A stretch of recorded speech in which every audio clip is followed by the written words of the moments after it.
শনিবার আমবাসা বাজারে যৌথভাবে অভিযানে নামে আমবাসা মহকুমা প্রশাসন এবং আমবাসা পুর পরিষদ। এদিন বাজার এলাকার বিভিন্ন দোকানে হানা দেয় এই অভিযানকারী দলটি। মূলত প্লাস্টিক ব্যাগ এবং বাজারে আলু পেঁয়াজ ইত্যাদির মূল্য সঠিক রয়েছে কিনা এই বিষয়গুলি তদারকি করা হয়।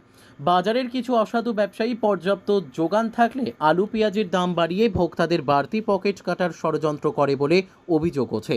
তাই প্রশাসনের উদ্যোগে এই তদারকি অভিযানে নেতৃত্ব দেন আমবাসা মহকুমা প্রশাসনের ডিসিএম সমীরণ রায়। তিনি বলেন, সেখানে একক ব্যবহারযোগ্য প্লাস্টিক পাওয়া যাচ্ছে, সেগুলি সিজ করা হচ্ছে এবং তাদেরকে আর্থিক জরিমানাও করা হচ্ছে।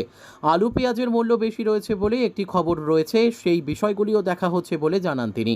আমরা প্রতি মাসেই প্রোগ্রাম করি ক্রেতা স্বার্থ সুরক্ষার জন্য। তো আজকেও প্রোগ্রাম ছিল এবং সেই মোতাবেক আমরা বেরিয়েছি।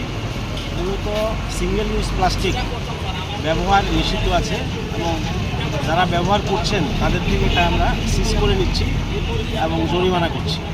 আর এছাড়াও আলু পেঁয়াজের দাম এখন একটু বাড়তির দিকে আমাদের কাছে খবর আছে। আমরা বিভিন্ন দোকানগুলিতে চেক করব যাতে আলু পেঁয়াজ সহ নিত্য প্রয়োজনীয় দ্রব্যাদি যা আছে সেগুলো মূল্য নিয়ন্ত্রণে রাখা যায়।